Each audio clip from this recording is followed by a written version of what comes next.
A very good morning to you all, children.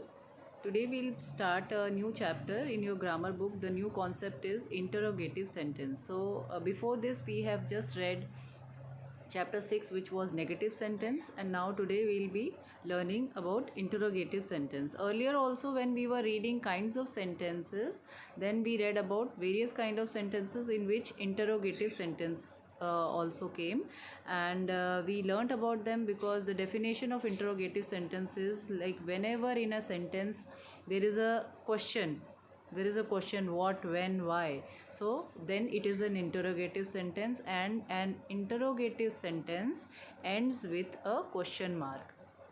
जब भी हम किसी क्वेश्चन में व्हाट, व्हेन, वाई, क्यों, कहाँ, कब, ये वाले क्वेश्चन में जब इस तरह के वर्ड्स पूछे जाते हैं, सो उससे सेंटेंस का सेंस बदल जाता है. And interrogation means to ask something, question पूछना. So and one more thing, the interrogative sentences they end with a question mark. उनके एंड में क्वेश्चन मार्क आता है. So in this unit we will learn to frame interrogative sentence using helping verbs. So किस तरह से हम helping verbs की मदद से हम इंटरोगेटिव सेंटेंस फॉर्म कर सकते हैं. So we'll just start reading. Read these sentences. So first we'll read what kind of sentences these are. Am I the monitor of the class? Are the peacocks dancing? So just see the underlined words here. So is it a rainbow? Was Ritika absent yesterday? Were you out of station last week? Can I sit with you? May I help you? Will you stop talking? Are there too many mistakes in this essay? Am I old enough to drive a car? So you can see the first word which is underlined, they are helping verbs, and to form an interrogative sentence we have to use helping verb before the subject. जो भी subject है, I help you, I, you, we, he, she, उससे पहले हम we will just use a helping verb which is can, may, can, may, will, are, am. So these are the words which will be used before subject. Subject से पहले use किया जाता है. सो अभी यहाँ पर हम और अच्छे से समझेंगे इसको. All these sentences are questions. So what is common between all these sentences? ये सारे क्वेश्चंस हैं.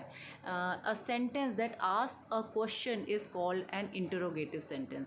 एक ऐसा सेंटेंस जिसमें क्वेश्चंस पूछे जाते हैं उसको इंटरोगेटिव सेंटेंस कहते हैं. We put a question mark at the end of interrogative sentence. So interrogative sentence की पहचान है कि हम उसके एंड में क्वेश्चन मार्क लगाते हैं. Now compare these sentences. अब ये सेंटेंसेज नीचे देखिए. Ritu is confident, which is a normal sentence, which is a statement.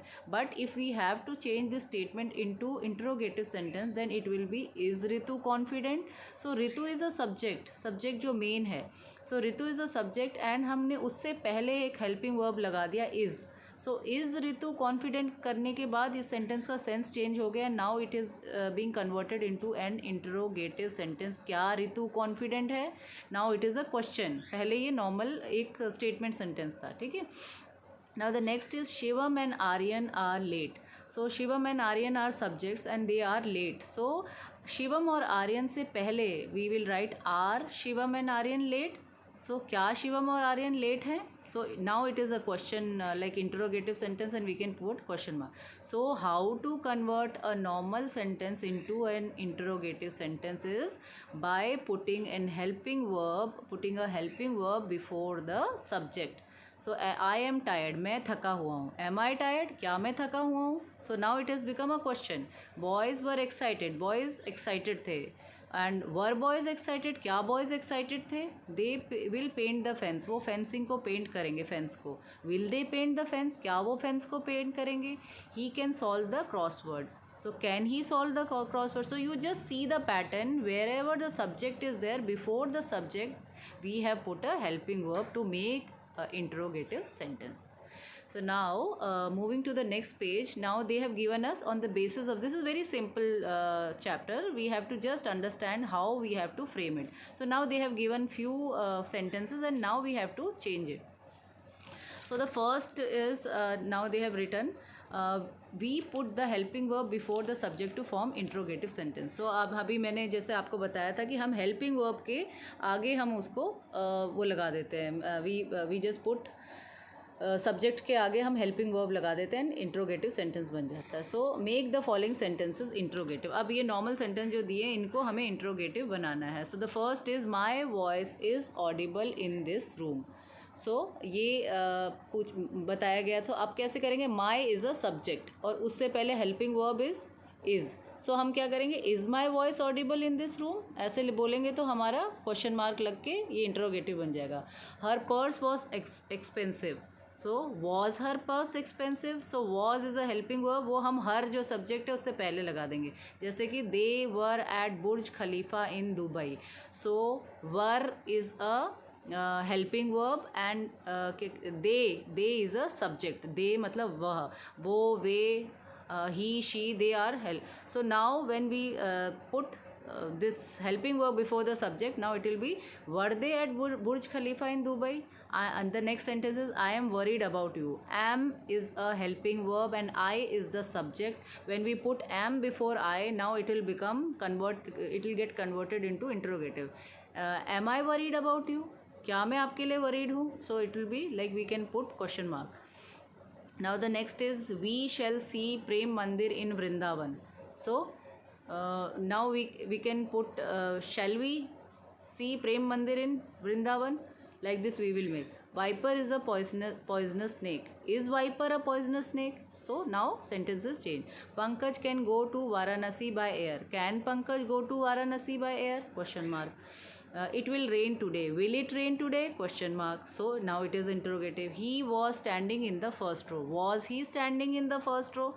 So he, she, I, they ये है subject और इनसे पहले अगर हम was, am, will ये वाले helping verbs लगा देंगे तो हमारा sentence obviously interrogative बन जाएगा. और लास्ट में हमें क्या करना है? We have to make it sure that we have to put a question mark and then the sentence will be completed. I am in favor of carpooling. Am I in favor of carpooling? Now question mark will be put and then it is an interrogative sentence.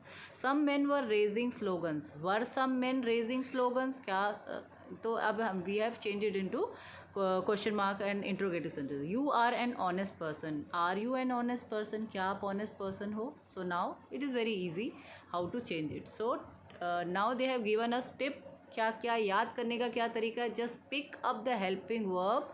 आपको sentence में से जैसे ma'am ने बताया कि आपको helping verb आपको pick करना है उस सेंटेंस में और उसको सब्जेक्ट से पहले लगा देना है बस. और नेक्स्ट क्या है? Don't forget the question mark at the end of interrogative sentence. और जब आपका सेंटेंस बन जाता है then you should not forget because that is a question.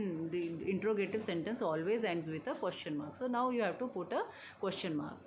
So it's basically very easy. Now the last page and last exercise of this chapter. Now read these sentences carefully. So we'll read it and we'll just notice the difference. He reads fluently. Does he read fluently?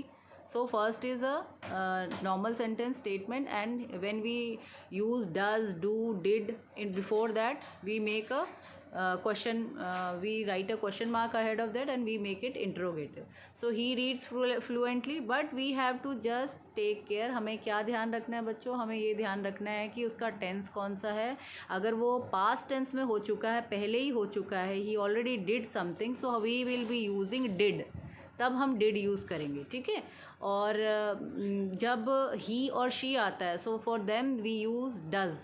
And when we use for I and they, हम अपने लिए आए या फिर दे ज़्यादा लोगों के लिए यूज़ करते हैं, then we use do. So did is used when it past tense is used. ठीक है. जब पास्ट टेंस की बात हो रही जो ऑलरेडी हो चुका है. Does is used when he और शी इज़ यूज्ड. एंड जब हम आई और दे के बारे में बोल रहे हैं तब we will use do. So here it is written. I'll just read these sentences. I go to gym. Do I go to gym? So postman delivers our letters. Does postman deliver our letters? So he's a single person. They are not plural. So we are using does. He, she, and singular. So we use does. But for I and they, we use do. So now they manufacture wooden furniture. Do they manufacture wooden furniture? So now this is interrogative sentence, she saw the Red Fort. अब now you just see this sentence, saw मतलब उसने देखा था, saw it is past tense. So did she see the red fort? So I told you already that whenever we are using past form, so we will use did, and the word saw will change into see, because see के साथ we don't use the form, second form of this with the past tense. Okay, so now we will use did के साथ हम क्या use करेंगे, see. Did she see the red fort? Then next is we occupied our seats. Did we occupy our seats? occupied because they have already occupied, so वो past tense था. Ishu gave me a book. Did Ishu give me a book? Gave क्योंकि पहले दे दी थी, so now we will use did Ishu gave me a book. He does his work. Does he do his work? Because he she के साथ हम क्या use कर रहे थे, does. So does he do his work? So now यहाँ पर because he does his work, इसका हमने ये बना लिया, and now we will just move to the next one. अब ये इन्होंने करके दिए थे, अब now we have to do, so we have to just use the correct form. So the first is she opens the gate. So इसका क्या होगा, he she के साथ मैंने क्या बताया था, does she opens the gate and question mark. So this will be the answer. Ravi goes for a walk, तो हम इंट्रोगेटिव में कैसे चेंज करेंगे, मैंने आपको क्या बताया था, ही और शी और singular. Ravi is a single person है ना. So does Ravi goes for a walk, ये हो गया. Next is children made sand castles at the beach. So इसका क्या होगा, children because they are many. So did children make sand castles at the beach, made क्योंकि past tense था, तो did के साथ मेक आ जाएगा. Did children make. याद रखिए जब भी आप डिड यूज़ करोगे तो वो जो भी पास्ट फॉर्म है उसको आप नॉर्मल उसमें करेंगे. डिड के साथ मेक, सॉ होगा तो सी हो जाएगा अगर आप डिड यूज़ कर रहे हो. तो did children make sand castles at the बीच, ये ध्यान रखना है, जब भी पास्ट वाला है उसके साथ डिड यूज़ करना है, और डिड के साथ हम उसका पास्ट टेंस यूज़ नहीं करेंगे, मेड नहीं, मेक, सॉ नहीं, सी, ऐसे करके. First form, the king invited many princes. So the king invited many princes. अब इसका क्या होगा, did the king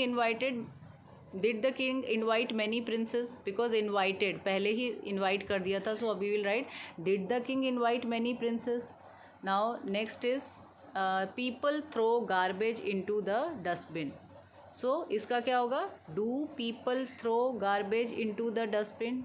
do people throw, do आएगा, ठीक है, बिकॉज आए और ज़्यादा लोगों के साथ, people they are many, children जैसे थे वो they were many, but children made आया था क्योंकि उन्होंने कर रखा था वो काम ऑलरेडी, इसलिए हमने उसके साथ डिड यूज़ किया था. अभी यहाँ पर हम डू यूज़ करेंगे. Do people throw because it is a normal sentence. ना I want a video game. So मुझे एक वीडियो गेम चाहिए.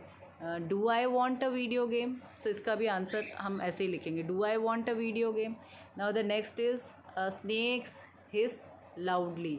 स्नेक्स हिस लाउडली, ये आए था इसलिए हमने डू यूज़ किया. ऐसे ही स्नेक्स प्लूरल है, सो हम इसके लिए भी do snakes hiss loudly. So इसके भी हम इसी तरीके लिए.